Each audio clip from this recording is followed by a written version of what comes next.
छंदाम संगीत महायज्ञ की जय, श्रीमद् भागवतम गीता पंडित जी की जय, श्रीला प्रभुपाद जय, श्रीदेव जय, गौर ओम नमो भगवते वासुदेवाय।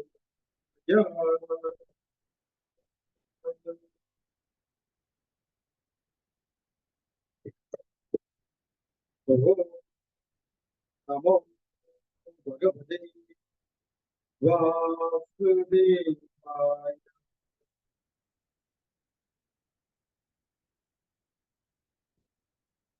ओम नमो भगवते वासुदेवाय।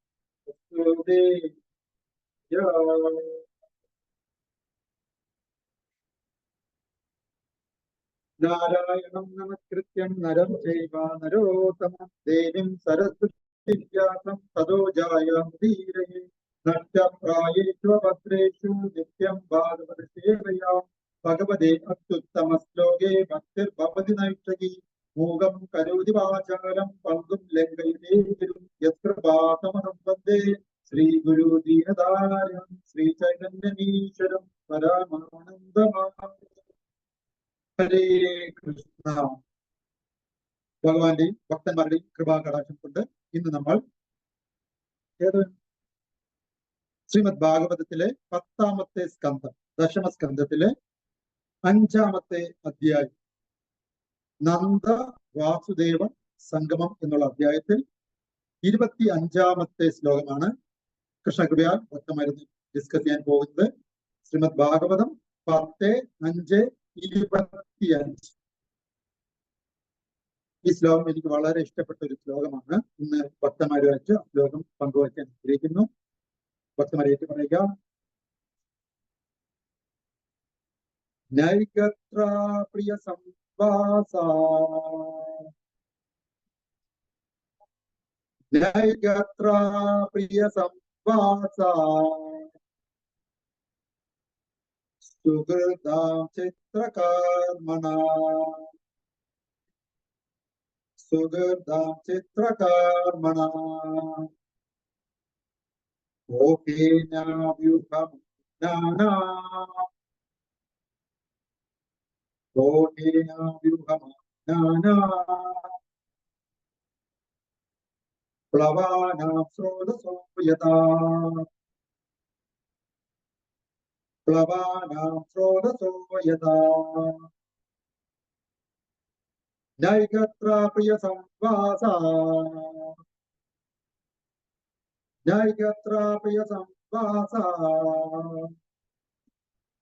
സുഹൃതാം ചിത്രകർമ്മണ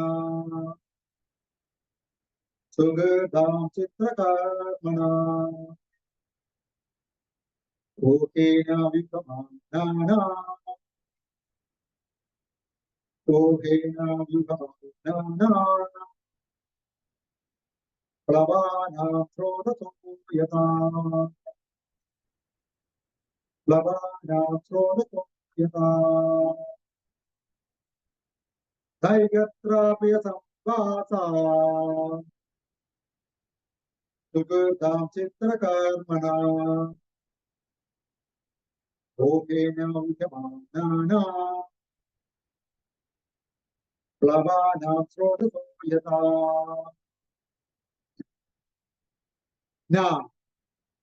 ഇല്ല, ഏകത്ര ഒരിടത്ത്, പ്രിയ സംവാസ സുഹൃത്തുക്കളും ബന്ധുക്കളുമൊത്തുള്ള ജീവിതം,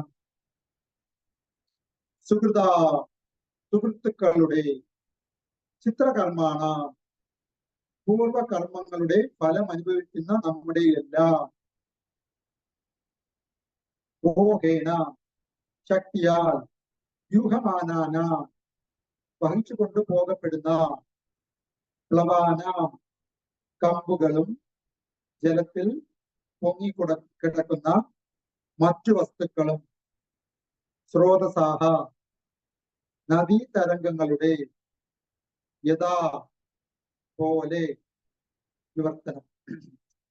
ഇതിലേക്ക് പറയാം. മരക്കഷണങ്ങളും കമ്പുകളും നദിയിലെ അലകളുടെ ശക്തി പ്രവാഹത്തിൽ ഒന്നിച്ചു നിൽക്കാനാവാതെ ഒഴുകിപ്പോകുന്നു. അതുപോലെ സുഹൃത്തുക്കളും ബന്ധുക്കളുമായി എത്ര അടുപ്പത്തിലാണെങ്കിലും പൂർവ കർമ്മങ്ങളാലും കാലപ്രവാഹത്താലും ഒന്നിച്ചു കഴിയാൻ ആവുന്നില്ല. ഒന്നെടുക്കണം. നല്ല മരക്കഷണങ്ങളും പറയും. മരക്കഷണങ്ങളും കമ്പുകളും നദിയിലെ അലകളുടെ ശക്തി പ്രവാഹത്തിൽ ഒന്നിച്ചു നിൽക്കാനാവാതെ ഒഴുകിപ്പോകുന്നു. അതുപോലെ സുഹൃത്തുക്കളും ബന്ധുക്കളുമായി എത്ര അടുപ്പത്തിൽ ആണെങ്കിലും പൂർവ കർമ്മങ്ങളാലും കാലപ്രവാഹത്താലും ഒന്നിച്ചു കഴിയാൻ ആവുന്നില്ല. ഭാവാർത്ഥം എസി ഭക്തിവേദാന്ത സ്വാമി ശ്രീല പ്രഭുപാദ കീ ജയ്. തനിക്കും നന്ദ മഹാരാജാവിൽ ഒന്നിച്ചു ജീവിക്കാൻ ആവുന്നില്ലെന്നതിൽ വിലപിക്കുകയാണ് വസുദേവർ. ഇവിടെ വസുദേവർ നമുക്ക് ഒരു മുന്നറിയിപ്പ് നൽകുകയാണ്. എത്ര തന്നെ ഉച്ചബന്ധം പുലർത്തിയാലും പൂർവ കർമ്മ ഫലം അനുസരിച്ച് കാലപ്രവാഹത്താൽ നാം പല വഴിക്ക് പിരിഞ്ഞു പോകും. ഓം തത്സത്. ശ്രീല പ്രഭുപാദ ജയ്. ഓപജ്ഞാനതിമിരാന്ധസ്യ ജ്ഞാനാഞ്ജനശലാകയാ ചക്ഷുരോർമിലിതം യേന തസ്മൈ ശ്രീ ഗുരുവേ നമഃ. ശ്രീ ചൈതന്യമനോഭീഷ്ടം സ്ഥാപിതം യേന ഭൂതലേ സ്വയം രൂപാ ദദാമ്യഹ്യം ദദാതി സ്വപദാന്തികം. വന്ദേഹം ശ്രീഗുരോ ശ്രീതപാദകമലം ശ്രീഗുരുൻ വൈഷ്ണവാം ച ശ്രീരൂപം സാഗ്രജാതം സഗഗണ രഘുനാനിതം തം സജീവം സാദ്വൈതം സാവധൂതം പരിജന സഹിതം കൃഷ്ണ ചൈതന്യദേവം ശ്രീ രാധാകൃഷ്ണപാദാൻ സഹലളിത ശ്രീ വിശാഹാനിതാം ച. ഹേ കൃഷ്ണ കരുണാ സിന്ധോ ദീനബന്ധോ ജഗത്പദേ ഗോപേശ ഗോപിക കാന്ത രാധാ കാന്ത നമസ്തുതേ. സപ്തകാഞ്ചന ഗൗരാംഗീ രാധേ വൃന്ദാവനേശ്വരി വൃഷാഭാനോ സുതേ ദേവി പ്രണാമാമി ഹരി പ്രിയേ. നമോ മഹാവദന്യായ കൃഷ്ണ പ്രേമ പ്രദായതേ കൃഷ്ണായ കൃഷ്ണ ചൈതന്യ നാമ്നേ ഗൗരിഷേ നമഃ. നമോ ബ്രാഹ്മണ്യ ദേവായ ഗോ ബ്രാഹ്മണ്യ ഹിതായ ച ജഗദ്ഹിതായ കൃഷ്ണായ ഗോവിന്ദായ നമോ നമഃ. വാഞ്ചാകൽപതരൂപശ്ച കൃപാസിന്ധുവേവ ച പതിതാനാം പാവനേഭ്യോ വൈഷ്ണവേഭ്യോ നമോ നമഃ.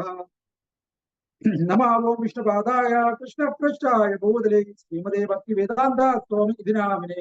നമസ്തേ സരസ്വതി ദേവേ ഗൗരവാണി പ്രചാരണേ നിർവിശേഷ ശൂന്യവാദി പാശ്ചാത്യ ദേശധാരണേ. ജയ ശ്രീകൃഷ്ണ ജയ ചൈതന്യ പ്രഭോ നിത്യാനന്ദ ശ്രീ അദ്വൈത ഗദാധര ശ്രീവാസാദി ഗൗരഭക്തവൃന്ദ. ഹരേ കൃഷ്ണ കൃഷ്ണ കൃഷ്ണ ഹരേ ഹരേ ഹരേ രാമ രാമ രാമ ഹരേ ഹരേ. നമോ ശിവായ കൃഷ്ണപൃഷ്ഠായ ശ്രീമതേ മഹാവിഷ്ണു നമാമി ശ്രീ ഭാഗവതേ.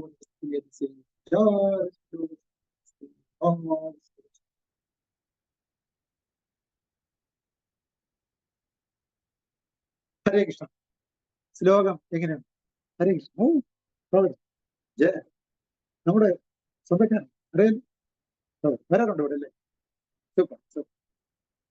ഇന്നത്തെ ശ്ലോകം എന്റെ ലൈഫിനെ മാറ്റിമറിച്ച ഒരു ശ്ലോകം. ഈ ശ്ലോകം ഞാൻ വായിക്കുന്നതിന് മുമ്പ് ബന്ധങ്ങളെക്കുറിച്ചും സുഹൃത്ത് വലയങ്ങളെക്കുറിച്ചും റിലേറ്റീവ്സിനെ കുറിച്ചും ഉണ്ടായിരുന്ന എന്റെ ധാരണ ശരിയായ ധാരണയിലേക്ക് വരാൻ ഈ ഭാഗവത ശ്ലോകം എന്നെ സഹായിച്ചു. എന്താണ് ആ ശ്ലോകം? നമ്മള് എല്ലാവരും ഒരുമിച്ച് ഫ്രണ്ട്സിന്റെ അടുത്ത് റിലേറ്റീവിന്റെ അടുത്തൊക്കെ ഒരുമിച്ച് അടിച്ചു പൊളിച്ച് ജീവിക്കാനാണ് എല്ലാവരും ആഗ്രഹിക്കുന്നത്. ആണോ അല്ലയോ? എന്നാൽ അർജുനന് പടക്കളത്തില് ഇറങ്ങി നോക്കിയപ്പോ കണ്ട സീൻ എന്താണ്? ഇതേ ബന്ധുക്കള് നമ്മുടെ നേരെ ഓപ്പോസിറ്റ് നമുക്കെതിരെ അമ്പയാൻ കണക്കാക്കി നിൽക്കുന്നതായിട്ടാണ് കാണപ്പെട്ടത്. ശരി. അതിലാരൊക്കെ ഉണ്ടായിരുന്നു? നമ്മുടെ ഫ്രണ്ട്സും ഉണ്ടായിരുന്നു, റിലേറ്റീവ്സും ഉണ്ടായിരുന്നു. ഇന്ന് നമ്മുടെ സിറ്റുവേഷനും ഒരു തരത്തിലും മറ്റൊരു തരത്തില് നമ്മുടെ ഓപ്പോസിറ്റ് നിൽക്കുന്ന ആൾക്കാർ ആരും നോക്കുകയാണെങ്കിൽ തീർച്ചയായിട്ടും അത് ആരൊക്കെ ആയിരിക്കും? നമ്മുടെ പണ്ടത്തെ സുഹൃത്തുക്കളും നമ്മുടെ തന്നെ സ്വന്തം ബന്ധുക്കളുമാണ് നമുക്കെതിരെ ആഞ്ഞടിക്കാൻ തയ്യാറായി ശത്രുപക്ഷത്തിൽ നിൽക്കുന്നത്. ശരിയല്ലേ? അല്ല എന്നുള്ളതെന്ന് കൈവയ്ക്കുക ആരും ഇല്ലെന്നാണ് എന്റെ വിശ്വാസം. അല്ലെ? എന്തുകൊണ്ട് ഇങ്ങനെ സംഭവിക്കും? നമ്മുടെ തന്നെ സുഹൃത്തുക്കൾ നമ്മുടെ ഓപ്പോസിറ്റ് ഭാഗം എന്തുകൊണ്ട് കയറി? നമ്മുടെ തന്നെ റിലേറ്റീവ്സ് നമ്മുടെ ഒപ്പം നിൽക്കേണ്ടത് എന്തുകൊണ്ട് നമ്മുടെ ഓപ്പോസിറ്റ് നിൽക്കുന്നു എന്നതിന്റെ ഉത്തരമാണ് ഇന്നത്തെ ശ്ലോകം. എന്താണ് ശ്ലോകം? മരക്കഷണങ്ങൾ അല്ലെ, കമ്പുകൾ നദിയിലെ അലകളുടെ ശക്തി പ്രവാഹത്തിൽ ഒന്നിച്ചു നിൽക്കാൻ ആവാതെ ഒഴുകി പോകും. ആണോ? എങ്ങനെയെന്ന് പറഞ്ഞാൽ, ഇപ്പൊ നമ്മളൊരു അരുവിയുടെ അടുത്ത് നിൽക്കുകയാണെന്ന് വെച്ചോളൂ. അരുവി നമ്മൾ എത്തി നോക്കുമ്പോൾ കുറെ കല്ലുകളൊക്കെ ഉണ്ട് അല്ലെ? ഈ വെള്ളം ഈ കല്ലൊക്കെ തട്ടി ഇങ്ങനെ ഒഴുകിയൊക്കെ പോകണമെന്ന് നമുക്ക് കാണാം. എല്ലാവരും അങ്ങനെയാണ്, ശരിയല്ലേ? അതില് കുറച്ച് വെള്ളത്തിൽ കെട്ടിക്കിടക്കുന്ന വെള്ളം ഉണ്ടാവും. അതിന് ചിലപ്പോ ഒന്ന് രണ്ട് മരക്കഷണങ്ങളോ ഇതേപോലത്തെ ചില്ലകളോ ഒക്കെ അങ്ങ് തങ്ങി നിൽക്കുന്നുണ്ടാവും. നമ്മൾ ഇന്ന് വീട്ടിൽ പോയിട്ട് പിറ്റേ ദിവസം വന്ന ആ ചില്ലയും അതൊക്കെ അവിടെ കാണോ? ഒട്ടുമുക്കാലും കാണത്തില്ല. കാരണം അത് വെള്ളത്തിൽ ഒഴുകി അങ്ങ് പൊയ്ക്കാം. ശരിയല്ലേ? അപ്പൊ അങ്ങനെ ആ കെട്ടിക്കിടക്കുന്ന വെള്ളത്തില് ചില രണ്ട് മരക്കമ്പുകൾ തമ്മിൽ ഒരസി നിന്നേക്കാം. പക്ഷെ അവർ എന്നേക്കുമായി അങ്ങനെ തന്നെ നിൽക്കോ? ഈ വെള്ളം വരുമ്പോൾ നടുക്കൊരു പാറയുണ്ട്. ആ പാറയിൽ തട്ടി ഈ കമ്പില് ഒരു കമ്പ് ചിലപ്പോൾ ഈ വശത്തിലൂടെ പോയേക്കാം, മറ്റേ കമ്പ് പാറയുടെ ഈ വശത്തേക്ക് ഒഴുകി പോയേക്കാം. പിന്നെ ഒരു കാലഘട്ടത്തിൽ എപ്പോഴെങ്കിലും ഈ രണ്ട് മരവും ഈ കമ്പുകൾ തമ്മില് സൗണ്ട് പോകും. ഈ മരങ്ങൾ തമ്മിൽ വീണ്ടും സന്ധി ചെയ്യണമെന്നുണ്ടോ? ഒരുമിച്ച് കൂടി ഈ കമ്പുകൾ ആ ജലപ്രവാഹത്തിൽ ഒഴുകിപ്പോയല്ലോ. പോയ ശേഷം എന്നെങ്കിലും അവർ ഒരുമിച്ച് വരുമെന്ന് ഉറപ്പുണ്ടോ? ഉണ്ടോ? അരുവി ഒഴുകി പോവുകയാണ്, ചില്ലകൾ ഒരുമിച്ച് കൂടി, പിന്നെ അവ വെള്ളത്തിന്റെ ഒഴുക്ക് കൊണ്ട് അത് ഒരുമിച്ചിരിക്കാൻ പറ്റാതെ ഒന്ന് ഇതിലെ പോയി ഒന്ന് ഇതിലെ ഒഴുകും. ഇനിയുള്ള ജീവിതകാലത്തിൽ അത് വീണ്ടും ഒരുമിക്കും എന്ന് എന്തെങ്കിലും ഉറപ്പുണ്ടോ? ഉറപ്പില്ല. എന്നേക്കുമായി ആയിരിക്കും ചിലപ്പോൾ പിരിഞ്ഞു പോകുന്നത്. എന്നാൽ ഒരു കാലത്ത് ഇതെല്ലാം ഒരുമിച്ചായിരുന്നു. അതിന്റെ നേരം വളരെ ക്ഷണനേരം എന്നാണ് പറയുന്നത്. ക്ഷണനേരം മാത്രമേ അത് ഒരുമിച്ച് പോകും. പക്ഷെ എത്രയോ കാലം അവർ പിരിഞ്ഞാണുള്ളത്. ശരി എന്നതുപോലെയാണ് നമ്മുടെ ബന്ധങ്ങളും എന്നാണ് ഈ ശ്ലോകം. ഇന്ന് നമ്മൾ ഒരുമിച്ച് ഒരേ വീട്ടിൽ അച്ഛൻ, അമ്മ, മക്കൾ, മുത്തച്ഛൻ, മുത്തശ്ശി, ഭാര്യയുടെ അമ്മ, അച്ഛൻ, അവരുടെ ബന്ധക്കാരെല്ലാം നമ്മുടെ ബന്ധക്കാരാണ്. എല്ലാവരും ഒരുമിച്ചിരിക്കാനാണ് നമ്മളെല്ലാം ഇഷ്ടപ്പെടുന്നത്. എന്നാൽ എല്ലാവരും ഒരു വീട്ടിലെ വന്നു അല്ലെങ്കിൽ അടുത്തടുത്ത വീട് താമസിക്കുന്നു എന്നുണ്ടെങ്കിൽ കൂടിയും അവരവർ അനുഭവിക്കുന്നത് അവരവരുടെ കർമ്മഫലമാണ്. എല്ലാവർക്കും ഒരേ കർമ്മഫലമല്ല. ഈവൻ ട്വിൻസായിട്ട് പിറക്കുന്ന കുട്ടികൾക്ക് പോലും ഒരേ ഭാവിയാണോ ഉള്ളത്? അല്ല, ട്വിൻസാണ്, കാണാനൊക്കെ ഒരുപോലൊക്കെ ഉണ്ട്, ഒരേ സമയത്താണ് ജനിച്ചത്. എന്നിട്ട് കൂടി അവരവരുടെ കർമ്മഫലം അനുസരിച്ച് വ്യത്യസ്ത അനുഭവങ്ങളാണ് ഭാവിയിൽ അവർക്ക് ഉണ്ടാവുന്നത്. ശരിയല്ലേ? അത് എങ്കിൽ പിന്നെ ട്വിൻസ് ആയിട്ടല്ലല്ലോ നമ്മൾ പറഞ്ഞത്, വ്യത്യസ്ത സമയത്താണല്ലോ പറഞ്ഞത്. ഒരുമിച്ച് കൂടി വന്നു എന്നുള്ളത് കൊണ്ട് മാത്രം ഒരുമിച്ച് ഒരേ കാര്യം ജീവിതകാലം മുഴുവൻ അനുഭവിക്കാൻ വന്നവരല്ല. നമ്മുടെ അവരവരുടെ കർമ്മഫലത്തിന്റെ ഭാഗമായി നമ്മൾ ഈ ലോകത്ത് അനുഭവിക്കാം. അതിൽ സുഖമുണ്ട്, ദുഃഖമുണ്ട്, എല്ലാം ഉണ്ട്. പക്ഷെ എല്ലാവർക്കും ഒരുപോലെ അല്ല. നമുക്ക് ഒരുപാട് അനുഭവിച്ചാലേ തീരത്തുള്ളെങ്കിൽ ചിലർക്ക് കുറച്ചു നേരം അനുഭവിച്ചുകൊണ്ട് മാത്രം അവരുടെ അക്കൗണ്ട് ക്ലോസ് ആവും. ഉദാഹരണത്തിന് നമ്മുടെ ഭീഷ്മദേവൻ ആരാണ്? പൂർവ്വജന്മത്തിൽ ആരാണ്? സപ്തർഷികളൊന്നാണോ? അതിൽ ദോവ് എന്ന് പറഞ്ഞ ഒരാളാണ് അടുത്ത ജന്മത്തിൽ ഭീഷ്മദേവനായി പറഞ്ഞത്. ഓക്കെ, അതൊരു ശാപത്തിന്റെ ഭാഗമായിട്ടാണ്. എന്നുവെച്ചാൽ നമ്മുടെ വശിഷ്ഠന്റെ ആശ്രമത്തിൽ പോയപ്പോൾ അവിടുത്തെ കാമധേനുവിനെ ഇവര് ഫാമിലി ആയിട്ട് വന്നപ്പോൾ എല്ലാവരും അടിച്ചു മാറ്റാനുള്ള ശ്രമം നടത്തി. ഇതിൽ ഏറ്റവും കൂടുതൽ ബുദ്ധി വർക്കൗട്ട് ചെയ്തത് ഈ ദോവിന്റെ ഭാര്യയ്ക്കാണ്. ഭാര്യയുടെ വാക്കനുസരിച്ച് ദോവ് അതിന്റെ കാമധേനുവിനെ വലിച്ചുകൊണ്ട് പോകും. ഇതിൽ നിന്നുണ്ടായ ശാപത്തിന്റെ ഭാഗമായി ഈ സപ്തഋഷികളും എന്താവണം? സപ്തഋഷികളാണോ എന്ന് എനിക്ക് ഡൗട്ട് ഉണ്ട്. 7 ആണ്, 7 ആണ്. അപ്പോ ഇവരെല്ലാം ഭൂമിയിൽ വീണ്ടും മനുഷ്യനായി ജനിക്കട്ടെ എന്നൊരു ശാപം കിട്ടും. ഓക്കെ, അപ്പോഴത്തേക്കും പറഞ്ഞു, ഞങ്ങള് ഈ തെമ്മാടിത്തരത്തിന് കൂട്ടി നിന്നുള്ള സത്യമാണ്, പക്ഷെ ഞങ്ങളല്ല ചെയ്തത്. ആരാണ് ഇതിന്റെ തലയെല്ലാം? അതിൽ ഒരാളാണ് കൂടുതൽ പണി ചെയ്തത്. അപ്പൊ ശാപമോശം കൊടുത്തു. എന്താ? നിങ്ങൾ ജനിച്ച ഉടൻ മരിച്ചു തിരിച്ച് ഇതേപോലെ വന്നേക്കുക. ഈ പണി ഏറ്റവും കൂടുതൽ തല വർക്ക് ചെയ്ത് ബോധപൂർവം ചെയ്ത വ്യക്തി മാത്രം കൂടുതൽ കാലം ഭൂമിയിൽ പോയി അനുഭവിക്കട്ടെ എന്ന് പറഞ്ഞു. ഓക്കെ, ഇതേപോലെ ഒരു ശാപം കിട്ടി അവർക്ക് ഗംഗാദേവിക്കും ഭൂമുഖത്ത് വരണം എന്നുള്ളൊരു ശാപം. അപ്പൊ ഗംഗയുടെ മക്കളായിട്ടാണ് ഇവരെല്ലാം പിറക്കുന്നത്. ശാന്തനുവിന്റെ അടുത്ത് ഗംഗാദേവി ഒരു എഗ്രിമെന്റ് വെക്കുന്ന, ഞാൻ എന്തെങ്കിലും ചെയ്താലും എന്തിനെ അതിൽ നിന്ന് അന്വേഷിക്കരുത്, എങ്കിൽ ഞാൻ വിട്ടിട്ട് പൊക്കളയും. അങ്ങനെ 1 കുട്ടിയായി, 2 കുട്ടിയായി, 3 കുട്ടിയായി ജനിച്ച ഉടൻ തന്നെ ഈ ഗംഗാദേവി ആ കുട്ടിയെ എടുത്തുകൊണ്ട് വെള്ളത്തിൽ കൊണ്ട് എറിഞ്ഞു കളയും. അപ്പൊ അത് മരിച്ച് അത് പൂർവ്വസ്ഥിതി ശാപമോശം കിട്ടി പോവുകയാണ്. ഭൗതിക വീക്ഷണത്തിൽ നോക്കുമ്പോൾ അത് അയ്യോ മരിച്ചു പോയല്ലോ, സ്വന്തം അമ്മ തന്നെ കൊന്നല്ലോ എന്നാണ് വിഷമം. പക്ഷെ അതിന് നേരത്തെ ആ പൂർവ്വസ്ഥിതിയിലേക്ക് വരാനുള്ള അവസരമാണ് ഗംഗാദേവി ഉണ്ടാക്കി കൊടുത്തത്. ഓക്കെ, ഭൗതിക വീക്ഷണം കോണിൽ നോക്കുമ്പോൾ അയ്യോ അമ്മ തന്നെ മരിച്ചു കൊന്നളഞ്ഞല്ലോ എന്നാണ്. എനിവേ, ആ ഭൗതിക ലോകത്തിൽ വന്ന് പിറന്നത് മൊത്തം 7 പേര് പിറന്നെങ്കിലും കൂടുതൽ കാലം അനുഭവിക്കേണ്ടിയുള്ള യോഗ ആർക്കാണ് ഉണ്ടായിരുന്നത്? ഭീഷ്മന് മാത്രമാണ്. ബാക്കിയുള്ളവരെല്ലാം നേരത്തെ അക്കൗണ്ട് കാലിയാക്കി പോയി, അല്ലെ? എന്നതുപോലെ നമ്മുടെ ചുറ്റുവട്ടത്തിൽ നമ്മുടെ കൂടെ വന്ന് ഫ്രണ്ട്സ് ആയിട്ടും റിലേറ്റീവ്സ് ആയിട്ടും സ്വന്തക്കാരായിട്ടൊക്കെ വരുന്ന ആൾക്കാരുടെ അക്കൗണ്ട് വ്യത്യസ്തമാണ്. എല്ലാവർക്കും ഒരേപോലത്തെ അക്കൗണ്ട് അല്ല. അതുകൊണ്ടാണ് പൂന്താനം പറയുന്നത്, കൂടിയല്ല ജനിക്കുന്ന നേരത്തും കൂടിയല്ല മരിക്കുന്ന നേരത്തും, അല്ലെ? മധ്യേ ഇങ്ങനെ കാണുന്ന നേരത്ത് മത്സരിക്കുന്നത് എന്തിന്? നാം വെറുതെ എന്നാണ് പറയുന്നത്. എന്തുകൊണ്ടാണ് വെറുതെ എന്ന് പറയുന്നത്? വെറുതെ മത്സരിക്കുകയാണോ? അപ്പൊ മത്സരത്തിന് നല്ല സ്പിരിറ്റ് ഉണ്ട്. അത് എന്തുകൊണ്ടെന്ന് വെച്ചാല് വെറുതെ എന്ന് പറയാൻ കാരണം എക്സ് ആയാലും വൈ ആയാലും വാക്ക് ഓർ റൺ എന്താ ലോസ് ഡെഫിനിറ്റ് എന്നാണ്. വേൾഡ്, WORLD, വേൾഡിന്റെ സ്പെല്ലിംഗ് എന്താണ്?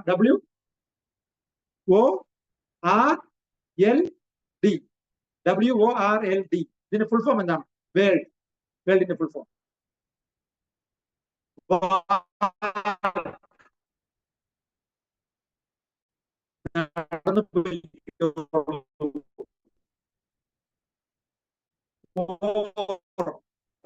നീ നടന്നു വയ്ക്കോ അല്ലെങ്കിൽ ഓടിപ്പിക്കോ.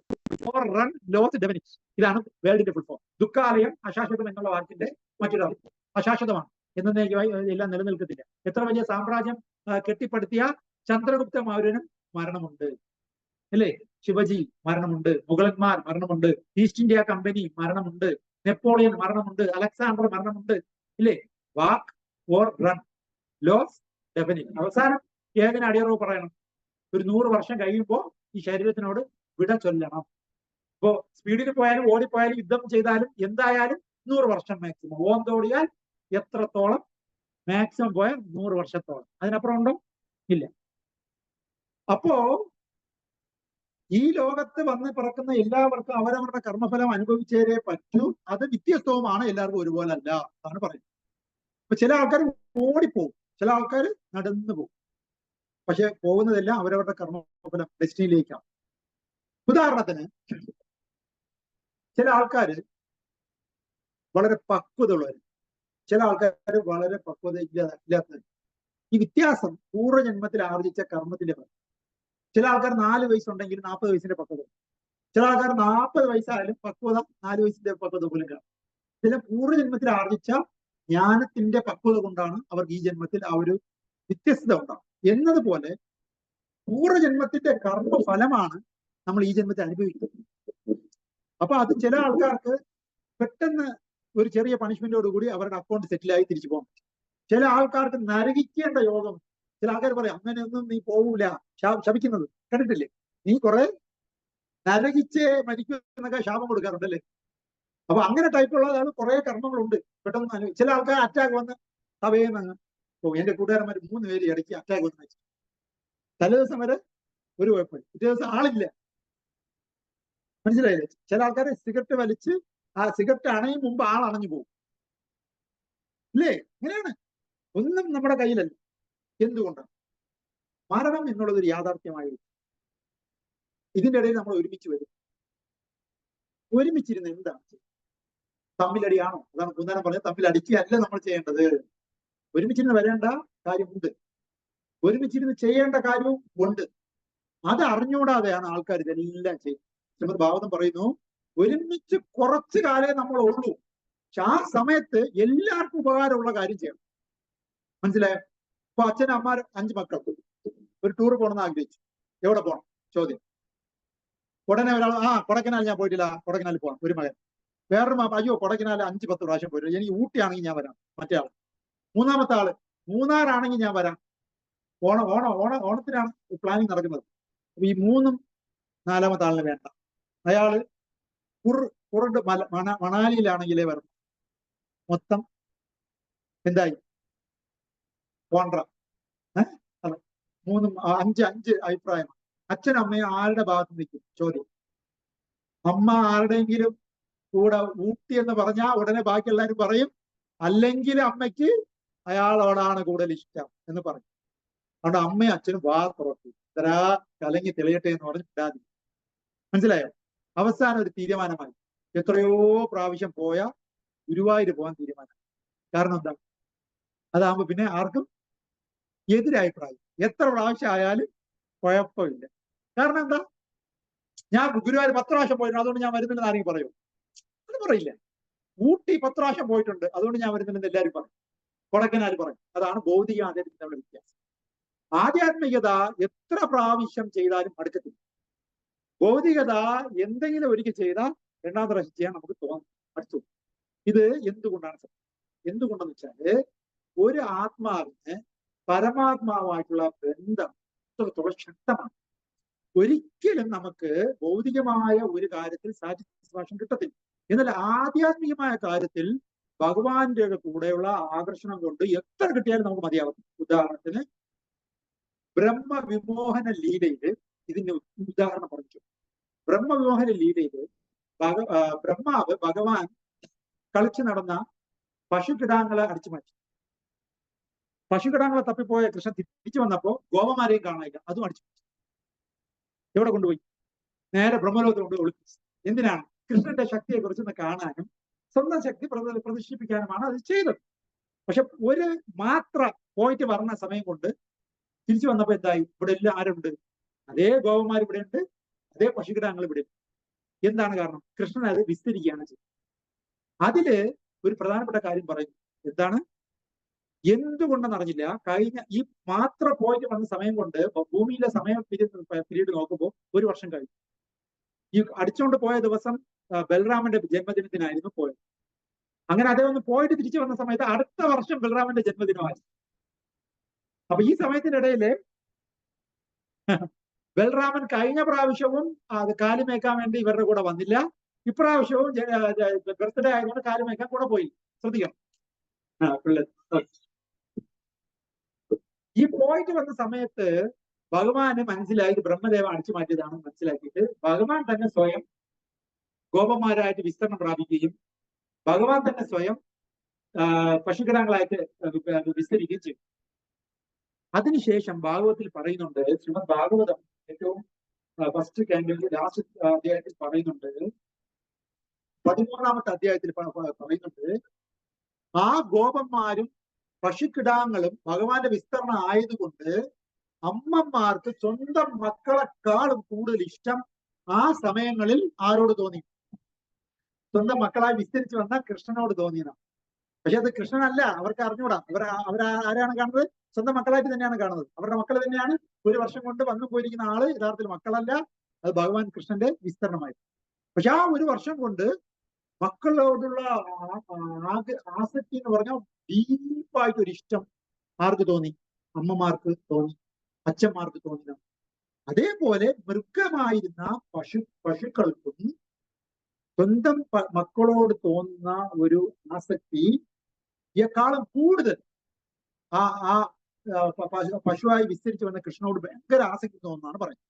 അത് ആരെ അത്ഭുതപ്പെടുത്തി? ബലറാമിനെ അത്ഭുതപ്പെടുത്തി. ബലറാം അറിഞ്ഞില്ല ഇങ്ങനെ കൃഷ്ണ വിസ്തരിച്ചതാണെന്ന് ബലറാം ആ സമയത്ത് അറിഞ്ഞിരുന്നത്. അപ്പൊ ബലറാം ചിന്തിക്കുകയാണ്, ഇതെന്തുകൊണ്ടാണ് ഒരു ആത്മാവിന്, ഒരു ജീവാത്മാവിനോട് ഇത്ര ആസക്തി തോന്നുന്നത്? സാധാരണഗതി ഇത്രയും തോന്നുന്നു, അത് പരമാത്മാവിനോടേ തോന്നത്തുള്ളൂ. അത്രയും ആസക്തി എന്തുകൊണ്ട് ഈ തോന്നുന്നു ഗോപന്മാർക്കും ഗോപികമാർക്കും മക്കളോട് ഇത്രയും ആസക്തി തോന്നാൻ കാര്യം എന്ത്? ഈവൻ പശുക്കൾക്ക് പോലും സ്വന്തം മക്കളോട് ഇത്ര ആസക്തി തോന്നുന്നത് എന്ന് അദ്ദേഹം ചിന്തിക്കാൻ തുടങ്ങി. അതിനൊരു കാരണമാണ്. എന്തെന്ന് വെച്ചാല്, സാധാരണ ഒരു പശു പ്രസവിച്ചു കഴിഞ്ഞാല് സ്വന്തം കിടാവിനോട് പാല് കൊടുക്കാനുള്ള ഒരു ആസക്തി തീർച്ചയായിട്ടും ആര് കാണിക്കും? അമ്മ പശു കാണിച്ചു. പക്ഷേ ആ ഒരു ആസക്തി ഏതുവരെ ഉള്ളൂ? രണ്ടാമത്തെ ഒരു കിടാവിനെ പ്രസവിക്കും വരെ ഉള്ളൂ ആദ്യത്തെ കിടാവിനോടുള്ള ആസക്തി. പിന്നെ രണ്ടാമത്തെ കുട്ടി വന്നു കഴിഞ്ഞാൽ പാല് കൊടുക്കാൻ ആരോടെ തോന്നത്തുള്ളൂ? മൂത്ത കുട്ടിക്ക് പാല് കൊടുക്കാൻ ആർക്ക് തോന്നത്തില്ല? പശുവിന് തോന്നത്തില്ല. രണ്ടാമത്തെ കുട്ടിക്ക് പാല് കൊടുക്കാൻ പശുവിന് തോന്നും. ശ്രീമദ് ഭാഗവതത്തിൽ വ്യക്തമായി ബലറാമൻ ചിന്തിക്കുന്ന കാര്യമായിട്ട് ആ ശ്ലോകമുണ്ട്. അതുകൊണ്ടാണ് ഞാൻ പറയുന്നത്. എന്നാല് ബലറാമൻ നോക്കിയപ്പോ രണ്ടാമത്തെ കുട്ടിക്ക്, അതാണല്ലോ ഏറ്റവും കൊച്ചുകുട്ടി, അത് പാല് മാത്രമേ കുടിക്കൂ. 1 വർഷം പാകമായ മൂത്ത കുട്ടി പുല്ലും കാര്യങ്ങളൊക്കെ കഴിച്ചു തുടങ്ങി. എന്നിട്ട് കൂടി ഈ അമ്മ പശു കൊച്ചു കിടാവും ഉണ്ട് മൂത്ത കുട്ടിയും ഉണ്ടെന്ന് കണ്ടാൽ അത് ആർക്കെ കൊടുക്കാൻ പാല് കൊടുക്കാൻ ഓടി വരുന്നുള്ളൂ? മൂത്ത കുട്ടിക്ക് പാല് കൊടുക്കാൻ ആ പശു ഓടി വരുന്നു. എന്തുകൊണ്ട് അത് സംഭവിച്ചു? രണ്ടും അമ്മയുടെ മക്കളാണ്. എന്നിട്ട് എന്തുകൊണ്ട് രണ്ടാമത്തെ കുട്ടിക്കാണ് യഥാർത്ഥ പാൽ കൊടുക്കേണ്ടത്? അതാണ് പാൽ പ്രായം. എന്നിട്ട് കൂടി മൂത്ത കുട്ടിക്ക് പാല് കൊടുക്കാനുള്ള ഒരു ആസക്തി എന്തുകൊണ്ട് കാണിച്ചു എന്ന് ആര് ചിന്തിക്കുന്നു? ബലരാമൻ ചിന്തിക്കുന്നു. അപ്പൊ ആണ് ബലറാമന് മനസ്സിലായത്, ഇങ്ങനെ ഒരു ആകർഷണം തോന്നണമെങ്കിൽ ഒരു ജീവാത്മാവിന് മറ്റൊരു ജീവാത്മാവിന് ഇത്രയും ആസക്തി തോന്നൂല. അത് ആരായിരിക്കണം? അത് കൃഷ്ണന്റെ തന്നെ വിസ്തരണമായിരിക്കണം എന്ന് അദ്ദേഹം ഡൗട്ട് അടിച്ചിട്ട് കൃഷ്ണനോട് സംസാരിക്കുമ്പോൾ കൃഷ്ണൻ പറഞ്ഞു, അതെ, ഞാൻ തന്നെയാണ്. ഇങ്ങനെ ഒരു ബ്രഹ്മാവ് ഒരു മണ്ഡലം കാണിച്ചു, അതിന് ഞാൻ തിരിച്ചും ഒരു പണി കൊടുത്തതാണ്, എന്റെ യോഗമായാണ് വിസ്തരിച്ച് ഇങ്ങനെ നിൽക്കുമെന്ന് പറഞ്ഞു. മനസ്സിലായോ? അങ്ങനെ അത് സംഭവിച്ചത് 1 വർഷം തീരാറായ 5 ദിവസം മുമ്പാണ് ആരോട് പറഞ്ഞു കൊടുത്തത്? ബലറാമനോട് പറഞ്ഞു. അതുവരെ 365 ദിവസത്തിലും 349 ദിവസവും 359 ദിവസവും ബലറാമന് പോലും ഇത് അറിയില്ലായിരുന്നു എന്നാണ് പറയുന്നത്. അപ്പോ ബലറാമനെക്കാളും മുകളിലാണ് കൃഷ്ണനെന്ന് അവിടെ നമ്മൾ മനസ്സിലാക്കും. പ്രായം കൊണ്ട് ബലറാമൻ കൃഷ്ണനേക്കാൾ മൂത്തതാണെങ്കിലും യഥാർത്ഥത്തിൽ ആരാണ് ആദ്യം ചോദിച്ചാൽ കൃഷ്ണൻ തന്നെയാണ് ഫസ്റ്റ്, കേട്ടോ. രണ്ടാമതേ ബലറാമൻ. അത് ആ ലീലയിൽ നിന്ന് മനസ്സിലാക്കാം. ഈ ലീലയിലൂടെ നമുക്ക് എന്താണ് പറഞ്ഞ് മനസ്സിലാക്കുന്നത് ചോദിച്ചാൽ, നമുക്ക് നാച്ചുറൽ അട്രാക്ഷൻ ഉള്ളത് ആരോടാണ്? ജീവാത്മാവിന്, പരമാത്മാവിന്. നമുക്ക് മക്കളായിട്ടും ഭാര്യയായിട്ടും ഒക്കെ വന്നു ചേർന്ന ഈ കുടുംബ ബന്ധങ്ങൾ എന്ന് പറയുന്നത് താൽക്കാലികം. അപ്പൊ താൽക്കാലികമായ ഒരു ബന്ധത്തിനോടുള്ള ആസക്തിയെക്കാളും കൂടുതലാണ് നാച്ചുറലി നമുക്ക് പരമാത്മാവിനോട് ഉള്ളത് എന്നാണ് ഈ പശുവിന്റെ ലീലയിലൂടെ, ഈ ബ്രഹ്മവിമോചന ലീലയിലൂടെ നമുക്ക് തരുന്ന മറ്റൊരു പാഠം. ബ്രഹ്മവിമോചന ലീല നമ്മൾ എക്സ്പ്ലെയിൻ ചെയ്യുമ്പോൾ സാധാരണ ബ്രഹ്മദേവന് അബദ്ധം പറ്റിയതും ബ്രഹ്മദേവനെ കൊടുത്ത പണിയെ നമ്മൾ ചർച്ച ചെയ്യപ്പെടാറുള്ളൂ. എന്നാൽ ജീവാത്മാവിന് ഒരു പരമാത്മാവിനോടുള്ള നാച്ചുറൽ ആകർഷണം ഉണ്ട് എന്നുള്ള ഒരു വലിയൊരു പാഠം കൂടെ ഏതിനകത്ത് പറഞ്ഞിട്ടുണ്ട്? ബ്രഹ്മവിമോചന ലീലയിൽ. അതും ഇന്നത്തെ ഈ ശ്ലോകം നമ്മൾ ഒരുമിച്ച് വായിക്കും. മക്കളും ഭാര്യയും അച്ഛനും അമ്മയും ഒക്കെ ഓരോരോ ജന്മത്തിൽ നമുക്ക് മാറി മാറി വരും. പക്ഷെ എല്ലാ ജന്മത്തിലും പരമാത്മാവ് ഒന്ന് തന്നെയാണ്. ആ പരമാത്മാവിനോടുള്ള ഒരു ജീവാത്മാവിനോടുള്ള നാച്ചുറൽ ആകർഷണം തിരിച്ചറിയുവാൻ വേണ്ടിയാണ് നമ്മൾ മനുഷ്യജന്മം പ്രയോജനപ്പെടുത്തുന്നത്. അതിനുവേണ്ടി പരസ്പരം സഹായിക്കാനാണ് നമ്മൾ ഒരുമിച്ച് വരേണ്ടത്. അതായിരിക്കണം നമ്മുടെ ബന്ധുക്കളും നമ്മളും തമ്മിലുള്ള ചർച്ചാ വിഷയം. അത് തന്നെ ആയിരിക്കണം നമ്മുടെ ഫ്രണ്ട്സും നമ്മളും തമ്മിലുള്ള ചർച്ചാ വിഷയം. എന്റെ ഗുരുമഹാരാജ് ക്രിസ്തോണസ് മഹാവിഷ്ണു ഗോസ്വാമി ഗുരുമഹാരാജ് ആദ്യമായി ശ്രീല പ്രഭുപാദറിനെ കാണുന്നത് ഗുജറാത്തി അസോസിയേഷൻ പ്രസിഡന്റായി അദ്ദേഹം ലണ്ടനിൽ ജോലി ചെയ്തിരുന്ന സമയത്താണ്. അദ്ദേഹം അന്ന് ഗൃഹസ്ഥനായി. അന്നത്തെ ഗുജറാത്തി അസോസിയേഷന്റെ പ്രസിഡന്റ് എന്റെ ഗുരുമഹാരാജായ ക്രിസ്തോണസ് മഹാവിഷ്ണു ഗോസ്വാമി ഗുരുമഹാരാജന്റെ പൂർവാശ്രമത്തിൽ അദ്ദേഹം പ്രസിഡന്റായി. ഗുജറാത്ത് അന്ന് ഇന്ത്യയിൽ നിന്ന് ഒരു ബാബ, ഒരു സ്വാമിജി ക്ലാസ് എടുക്കാൻ വേണ്ടി കഴിവുള്ള ഒരു സ്വാമിജി വരുന്നെന്ന് പറഞ്ഞപ്പോൾ എന്റെ ഗുരു മഹാരാജ് അവിടുത്തെ പ്രോഗ്രാം ഓർഗനൈസ് ചെയ്തു. ആ സമയത്ത് അദ്ദേഹത്തിന്റെ മനോഹരമായ സ്പീച്ചിൽ ശ്രീല പ്രഭുപാദ ഒരു കാര്യം പറഞ്ഞു. ആ ഒരു കാര്യം എന്റെ ഗുരു മഹാരാജന്റെ ലൈഫ് മൊത്തം മാറ്റി. എന്താണ് ആ കാര്യം? അത് നമ്മൾ ശ്രദ്ധിക്കേണ്ടത്, അത് നമുക്കും കൂടെ ചിന്തിക്കേണ്ട ഒരു വിഷയമാണ്. ശ്രീല പ്രഭുപാദറിന്റെ മനോഹരമായ ആ ക്ലാസ്സിൽ ശ്രീല പ്രഭുപാദർ പറഞ്ഞു, ബന്ധുക്കൾ തമ്മിൽ പരസ്പരം ഒരുമിച്ച് കൂടുമ്പോൾ, കാലങ്ങൾ കഴിഞ്ഞിട്ട് ഒരുമിച്ച് കാണുമ്പോൾ അവർ തമ്മിൽ ചോദിക്കേണ്ട ചോദ്യം എന്താണ്? യഥാർത്ഥ സ്നേഹമുള്ള ബന്ധുക്കളാണെങ്കിൽ എന്ത് ചോദ്യം ചോദിക്കണം എന്നവിടെ അതേ പറയും. അതേപോലെ തന്നെ നമ്മുടെ യഥാർത്ഥ സുഹൃത്തുക്കൾ തമ്മിൽ പരസ്പരം കണ്ടുമുട്ടുമ്പോൾ ചോദിക്കേണ്ട ചോദ്യം, സ്നേഹമുണ്ടെങ്കിൽ, യഥാർത്ഥ സ്നേഹമുണ്ടെങ്കിൽ എന്ത് ചോദ്യമാണ് ചോദിക്കേണ്ടതെന്ന് അന്ന് ശ്രീല പ്രഭുപാദർ ക്ലാസ്സിൽ എന്തായിരിക്കും ചോദ്യം? എന്തായിരിക്കും നമ്മൾ ചോദിക്കുന്ന ചോദ്യം? സുഖമാണോ? സുഖമാണ്. സുഖമാണോ? സുഖമാണ്. അല്ലേ? അത് ഒരു പേരറ്റ്, തത്തമ്മ പൂച്ച പൂച്ച, തത്തമ്മ പൂച്ച പൂച്ച എന്ന് പറയും പോലെയാണ്. യഥാർത്ഥ പൂച്ച വരുമ്പോൾ തത്തമ്മ കിയോ കിയോ എന്നേ വിളിക്കൂ. കാരണം തത്തമ്മയ്ക്ക് അറിയില്ലായിരുന്നു, അല്ലെ, പൂച്ച വരുമ്പോഴാണ് പൂച്ച പൂച്ച എന്ന് വിളിക്കേണ്ടതെന്ന് അറിയില്ലായിരുന്നു. അർത്ഥം അറിയാതെ സംസാരിക്കും പോലെയാണ്. അങ്ങോട്ടും ഇങ്ങോട്ടും നമ്മൾ സുഖമാണോ സുഖമാണോ ചോദിക്കുന്നത് വെറുതെയാണ്, അല്ലേ? സുഖമല്ല എന്ന് അങ്ങോട്ടും ഇങ്ങോട്ടും അറിയാമെങ്കിലും സുഖമെന്നേ നമ്മൾ പറയത്തുള്ളൂ. അപ്പൊ അതുകൊണ്ട് സമയം പാഴാക്കല്ലാതെ ആ ഡിസ്കഷൻ കൊണ്ട് യാതൊരു പ്രയോജനം. ശ്രീല പ്രഭുപാദർ അന്ന് പറഞ്ഞ ഒരു കാര്യം, നമ്മൾ നമ്മുടെ സുഹൃത്തുക്കളെ തമ്മിൽ, നമ്മുടെ ഫ്രണ്ട്സുകൾ തമ്മിൽ ഒരുമിച്ച് കൂടുമ്പോൾ നമ്മൾ ചോദിക്കേണ്ട ചോദ്യം, നമ്മൾ അന്ന് കണ്ടത് മുതൽ ഇന്ന് വരെയുള്ള ഈ കാലഘട്ടത്തിൽ ആധ്യാത്മികമായ റിസർച്ചിൽ നിങ്ങൾ എത്രത്തോളം മുന്നോട്ട് പോയി എന്നാണ് ചോദിക്കുന്നത്. കുറച്ച് നീണ്ട ചോദ്യമായിപ്പോയി അല്ലേ? നിങ്ങൾ അന്ന് കണ്ടപ്പോൾ ഉണ്ടായിരുന്ന കാലഘട്ടത്തിൽ നിങ്ങൾ എന്താണോ സ്പിരിച്വലി അഡ്വാൻസ് ചെയ്യാൻ വേണ്ടി ശ്രമിച്ചിരുന്നത്, അതിൽ നിന്നും ഇന്ന് വരെയുള്ള കാലഘട്ടത്തിനിടയിൽ നിങ്ങൾ എത്രത്തോളം സ്പിരിച്വലി ഇംപ്രൂവ് ആയി എന്നാണ് ചോദിക്കേണ്ടത് എന്നാണ് ചോദിച്ചത്. ആര് പറഞ്ഞത്? ശ്രീല പ്രഭുപാദർ. നമ്മുടെ മക്കളോട് നമ്മൾ അങ്ങനെ ഒരു ക്വസ്റ്റ്യൻ ചോദിക്കാറുണ്ട്. മക്കള് ഹോസ്റ്റലിലാണ് താമസിക്കുന്നത്, മക്കൾ വീട്ടിലോ? അച്ഛൻ അങ്ങനെ ചോദിക്കാറുണ്ടോ? അമ്മ ചോദിക്കാറുണ്ടോ? ഉണ്ടോ? നമ്മുടെ സുഹൃത്തുക്കൾ തമ്മിൽ നമ്മൾ കുറെ കാലം കഴിഞ്ഞിട്ട് കണ്ടു, 10ാം ക്ലാസ്സിൽ ഒരുമിച്ച് പഠിച്ചതാണ്, കണ്ടു. നമ്മൾ അങ്ങനെ ചോദിക്കാറുണ്ടോ? ചോദിക്കാറുണ്ടോ? ചോദിക്കാറേ ഇല്ല. അങ്ങനെ ഒരു ചോദ്യം ചോദിക്കണമെന്ന് നമുക്ക് അറിയില്ല, അല്ലെ? ശരിയല്ലേ? പക്ഷെ പ്രഭുപാദർ പറഞ്ഞ ഈ വാക്കുകൾ എന്റെ ഗുരു മഹാരാജിന്റെ ഹൃദയത്തിലാണ് തട്ടിയത്. അദ്ദേഹം ആ മനോഹരമായ ക്ലാസ് വളരെ ശ്രദ്ധയോടെ കേൾക്കുകയും അതിനുശേഷം ശ്രീല പ്രഭുപാദറിനെ വിനയപൂർവ്വം അടുത്ത് പോയിട്ട് ചോദിച്ചു, ബാബ, ഗുരുദേവ, അങ്ങ് പറഞ്ഞ ഈ ഇങ്ങനെ ഒരു സുഖാന്വേഷണം എന്റെ ലൈഫിൽ ഇത്രയും വർഷം കൊണ്ട് ഇങ്ങനെയാണ് ചോദിക്കേണ്ടതെന്ന് എന്നോട് ആരും പറഞ്ഞു തന്നിട്ടില്ലായിരുന്നു. അങ്ങാണ് ആദ്യമായി എന്നെ ഇങ്ങനെ ചോദിക്കാൻ പറഞ്ഞിരിക്കുന്നത് എന്ന് പറഞ്ഞ് കുറച്ചുകൂടി ഹൃദയപൂർവ്വം, പ്രേമപൂർവ്വം, സ്നേഹപൂർവ്വം ശ്രീല പ്രഭുപാദറായിട്ട് അടുത്തിടപെട്ടു. അപ്പൊ ശ്രീല പ്രഭുപാദർ പറഞ്ഞു, നിങ്ങൾ കാണാൻ നല്ല വിദ്യാഭ്യാസമുള്ള ആളാണ് തോന്നുന്നുവല്ലോ, താങ്കൾ ശ്രീമദ് ഭാഗവതം പഠിക്കണം, എന്നിട്ട് ഈ ശ്രീമദ് ഭാഗവതം ലോകം മുഴുവൻ നിങ്ങൾ പ്രചരിപ്പിക്കുകയും വേണം എന്ന് ആ പേഴ്സണൽ ഡിസ്കഷനിൽ പറഞ്ഞ ആ വാക്കുകൾ, ശ്രീല പ്രഭുപാദറിന്റെ മനോഹരമായ ഈ അഡ്വൈസ് ശിരസാ വഹിച്ച് ശ്രീമദ് ഭാഗവത്തിലേക്ക് നീണ്ട 14 വർഷം ആത്മാർത്ഥമായി ഇരുന്ന് പഠിച്ചതാണ് എന്റെ ഗുരു. അപ്പൊ അങ്ങനെയുള്ള ഈ ശ്രീമദ് ഭാഗവത്തിലെ ഈ മനോഹരമായ ശ്ലോകം തീർച്ചയായിട്ടും ആര് വായിച്ചാലും അവരുടെ കണ്ണുകൾ.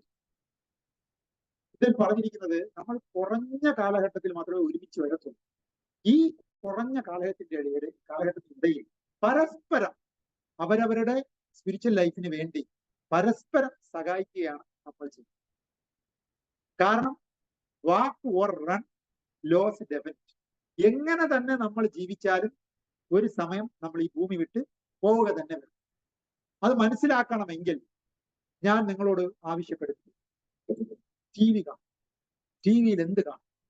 TV-യിൽ നല്ല രീതിയിൽ സിനിമാ ഫീൽഡിൽ നല്ല രീതിയിൽ വിജയ കിരീടം അണിഞ്ഞവരുടെ അവാർഡ് ഗിവിംഗ് സെറമണി കാണും. അങ്ങനെ കാണാറുണ്ട്. എന്തുകൊണ്ടാണ് അങ്ങനെ കാണുന്നത് ഞാൻ പറഞ്ഞു. എന്തുകൊണ്ടെന്ന് വെച്ചാൽ അത് ഇപ്പോഴത്തത് കാണരുത്, കാണേണ്ടത് ഒരു 30 വർഷം മുമ്പത്തത് കാണും. 30 വർഷം മുമ്പത്തെ അവാർഡ് വിന്നിംഗ് സെറമണി നമ്മൾ കാണുമ്പോൾ അന്നത്തെ കാലത്ത് ജ്വലിച്ചു നിന്ന വ്യക്തിത്വങ്ങളുടെ സുന്ദര രൂപം നമുക്ക് ടി വിയിലൂടെ കാണാം. പക്ഷേ അൺഫോർച്ചുനേറ്റ്ലി അവരൊന്നും ഇന്ന് ജീവിച്ചില്ല. കേൾക്കുന്നുണ്ടോ? അത് നമുക്ക് റിയലൈസ് ചെയ്യണമെങ്കിൽ അതൊന്ന് കണ്ടു തീർക്കണം. അഥവാ അവർ ജീവിച്ചിട്ടുണ്ടെങ്കിൽ അറ്റം പറ്റി ആടി ഒലഞ്ഞു നിൽക്കുന്നത് ഇപ്പൊ നമുക്ക് കാണാൻ പറ്റും. എന്നാൽ അവർ 30 വർഷം മുമ്പ് ജ്വലിച്ചു നിന്നിരുന്നു. നല്ല യുവത്വമുള്ളായിരുന്നു. അങ്ങനെയുള്ള യുവത്വമുള്ള അവരും ഇന്ന് എങ്ങനെ ഇരിക്കുന്നു? ഒട്ടുമുക്കാലും മരിച്ചുപോയി, ബാക്കിയൊക്കെ ആടി ഒലഞ്ഞു നിൽക്കുന്നു. എങ്കിൽ ഇനി ഒരു 30 വർഷം കൂടി കഴിഞ്ഞാൽ നമ്മുടെ അവസ്ഥ എന്താവുമെന്ന് അത് നമ്മളോട് പറഞ്ഞു. ശരിയല്ലേ? അതുകൊണ്ട് ഞാൻ പറയുന്നത് ജീവിതം വളരെ ഷോർട്ടാണ്. ഈ ഷോർട്ട് പീരീഡിനകത്ത് നമ്മൾ പരസ്പരം ഓരോരുത്തരുടെയും കൃഷ്ണാവബോധം ഉണർത്താൻ വേണ്ടി പരസ്പരം സഹായിക്കുകയാണ് നമ്മൾ ചെയ്യേണ്ടത്. അതാണ് ഈ ലോകത്തിലെ ഏറ്റവും വലിയ ജീവകാരുണ്യ പ്രവർത്തനം. അത് ഏറ്റവും വലിയ നമുക്ക് വേണ്ടി ചെയ്യുന്ന ഏറ്റവും സ്വാർത്ഥമായ പ്രവർത്തനവും ഏറ്റവും വലിയ ജീവകാരുണ്യ പ്രവർത്തനവും കൃഷ്ണാവബോധം, ആചാരം. ഇതാണ് ഇന്നത്തെ ഈ ശ്ലോകത്തിൽ നിന്ന് നമുക്ക് കൃഷ്ണകൃപയാൽ മനസ്സിലാക്കാം. എന്തെങ്കിലും ഡൗട്ടോ ക്ലാരിഫിക്കേഷൻ?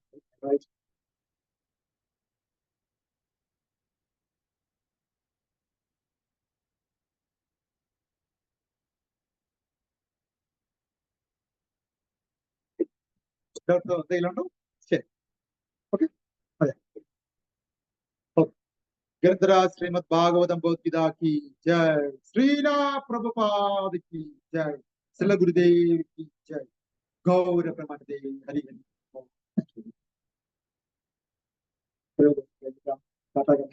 ഭഗവാന്റെ കൃപ അല്ലേ വരാനും അസത്യത്തിലും വളരെ നന്ദി പ്രഭു. ഈ അവസരം വരാൻ അസത്യത്തിലും പ്രേക്ഷിക്കണം.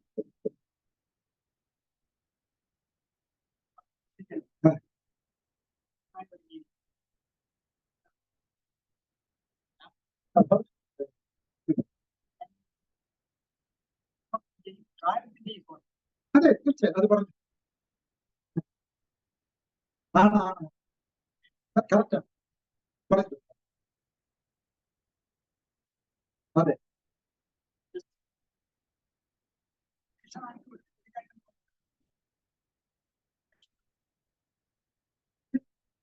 അതെ,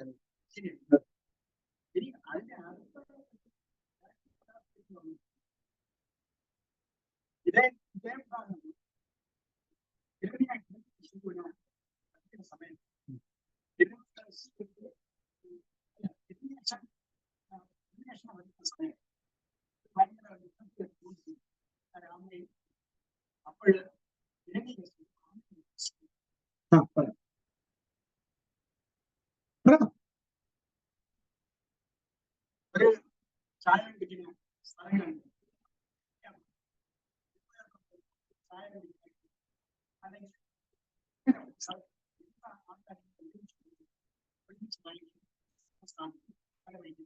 അതെ, സമാനമാണ്. സമാനം സമാനം.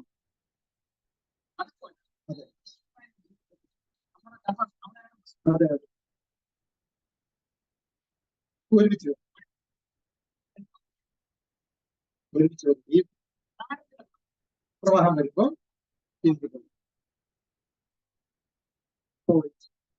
കറക്റ്റ് ആണ്.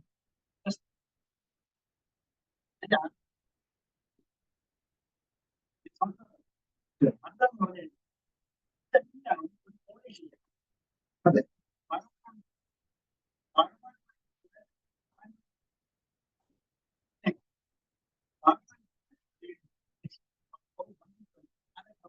കാലഘട്ടം